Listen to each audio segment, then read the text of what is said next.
ఇక ఈ భేటీలో పుష్ప 2 నిర్మాత రవి, టాలీవుడ్ ప్రముఖులు దిల్ రాజు, దగ్గుబాటి సురేష్ బాబు, అల్లు అరవింద్, నాగార్జున, కిరణ్ అబ్బవరం, వెంకటేష్, నితిన్, తండ్రి సుధాకర్ రెడ్డి, అమిత్ రాజ్, రాఘవేంద్రరావు, త్రివిక్రమ్, శ్యామ్ ప్రసాద్ రెడ్డి, హరీష్ శంకర్, నాగవంశీ, దగ్గుబాటి వెంకటేష్, ఏషియన్ బాలాజీ, నితిన్తో పాటు దాదాపు 36 మంది ప్రముఖులు ఈ సమావేశంలో పాల్గొన్నట్లుగా తెలుస్తోంది.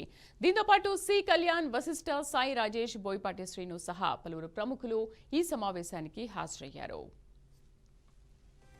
ఇక సినిమా టికెట్లపై ప్రత్యేక సెస్ వేయబోతున్నట్లుగా తెలుస్తుంది. అలా వచ్చిన మొత్తాన్ని ఇంటిగ్రేటెడ్ స్కూళ్ల కోసం వినియోగించేందుకు నిర్ణయించినట్లుగా సమాచారం.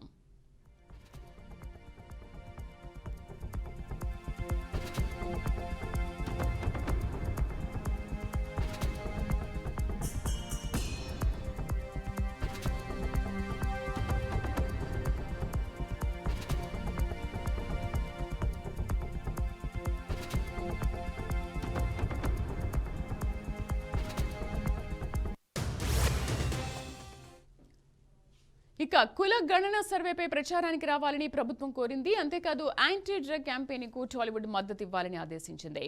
డ్రగ్స్ నిర్మూలనే లక్ష్యంగా హీరోలు, హీరోయిన్లు, నటులు యాడ్స్ చేయాలని కోరింది. ప్రచార కార్యక్రమాల్లో సినీ హీరోలే ఉండాలని తేల్చి చెప్పింది.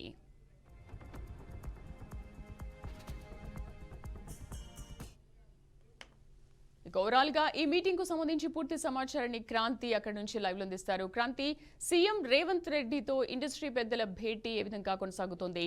ముఖ్యంగా సినీ పరిశ్రమలో ఉన్న సమస్యలపైన ఎలాంటి చర్చ జరుగుతోంది? హలో క్రాంతి.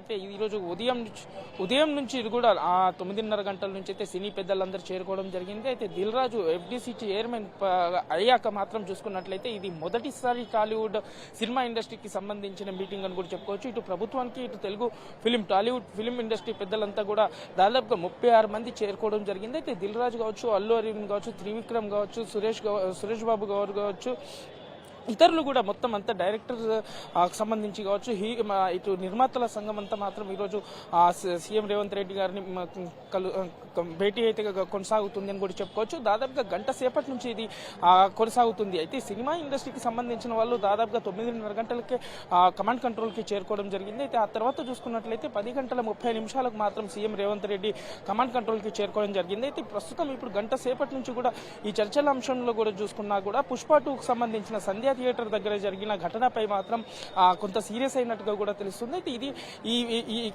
ఈ ఘటనలో చూసుకున్నా కూడా ఎందుకంటే హీరోలు కావచ్చు, లేదు అంటే ఇతర నిర్మాతలకు సంబంధించిన సినిమా ఇండస్ట్రీకి సంబంధించిన పెద్దవాళ్ళంతా మాత్రం బౌన్సర్లు చేసే వాళ్ళ ప్రభావం కావచ్చు, ఎందుకంటే వాళ్ళని ప్రజలని కొట్టడం కావచ్చు, లేదంటే తిట్టడం కావచ్చు, లేదంటే దీనిపై మాత్రం ఖచ్చితంగా పోలీసు శాఖ కావచ్చు, ఇటు ప్రభుత్వం కొంత సీరియస్ గా వ్యవహరించిందని కూడా చెప్పుకోవచ్చు. ఎందుకంటే వీళ్ళు ఖచ్చితంగా ఇలాంటి బెనిఫిట్ షోలు నిర్వహించే ముందు కావచ్చు, ఇటు సినిమాకు హీరోలు కావచ్చు, హీరోయిన్లు కావచ్చు, ఎందుకంటే సినిమా చూడడానికి వచ్చేటప్పుడు మాత్రం ఖచ్చితంగా టర్మ్స్ అండ్ కండిషన్ పాటించాలని కూడా పోలీసులు చెప్పడం జరిగింది. అయితే అనుమతులు తీసుకోవడం, ఎందుకంటే అక్కడ రోడ్ షోలో కావచ్చు, లేదంటే ఇతర బెనిఫిట్ షోకి హీరో వచ్చే ముందు ఎందుకంటే అభిమానులు ఎక్కువగా రావడంతో మాత్రం ఈ ఘటన ఏర్పడింది. కాబట్టి ఎందుకంటే అనుమతులు తీసుకోకుండా ఉండడంపై మాత్రం కొంత పోలీస్ శాఖకు కొంత వ్యక్తం చేసినట్టు కూడా తెలుస్తుంది. అయితే ఇప్పటికే ఎందుకంటే ఎక్కడికి వెళ్ళినా కూడా ఇక్కడ నుంచి అయినా కూడా ఈ సినిమా ఇండస్ట్రీకి సంబంధించిన బౌన్సర్లు వాళ్ళ హద్దుల్లోనే ఉండాలి అనుకుంటూ కూడా చెప్పడం అయితే కొనసాగుతుందని కూడా చెప్పుకోవచ్చు. ఎందుకంటే పబ్లిక్ వాళ్ళ దగ్గరికి వచ్చే సమయంలో కూడా ఎందుకంటే దురుసుగా ప్రవర్తించడం కావచ్చు, లేదంటే పబ్లిక్ ని కొట్టడంపై మాత్రం కొంత సీరియస్ గా అయినట్టుగా కూడా తెలుస్తుంది. అయితే ఇది కాకుండా ఎందుకంటే సినిమా ఇండస్ట్రీకి సంబంధించిన చూసుకుంటున్నట్లయితే ఇటు నెట్ఫ్లిక్స్ OTTకి మెయిన్ అడ్డాగా కూడా హైదరాబాద్ నే ఉండాలంటూ కూడా సినీ పెద్దలు చెప్పుకోవడం జరిగింది. దీంట్లో కొంత కీలక అంశాలు చూసుకున్నా కూడా ఎందుకంటే చెన్నై నుంచి సినిమా ఇండస్ట్రీ హైదరాబాద్ కి తీసుకురావడం జరిగిన విషయాలపై కావచ్చు, లేదు అంటే మరింత సినిమా లొకేషన్స్ కి కావచ్చు, ఇటు టికెట్ల బడ్జెట్లపై కావచ్చు, భారీ బడ్జెట్లకు టికెట్ల బడ్జెట్లపై కూడా కావచ్చు, దీనిపై పూర్తి వివరణ మాత్రం ఇంకా సంభాషణ జరుగుతుందని కూడా చెప్పుకోవచ్చు. అయితే ఈ మీటింగ్ తర్వాత మాత్రం ఖచ్చితంగా దీంట్లో మార్పులు, ఎందుకంటే బెనిఫిట్ షోలు కూడా ఇంకా నుంచి ఉంటాయా అనేది కూడా కావచ్చు, లేదంటే టికెట్ల పెంపుపై కావచ్చు, లేదంటే ఇతర ఎన్నో అంశాలపై మాత్రం ఒక కొలిక్కి వచ్చే అవకాశం కూడా ఉంది అని కూడా చెప్పుకోవచ్చు శ్రీదేవి.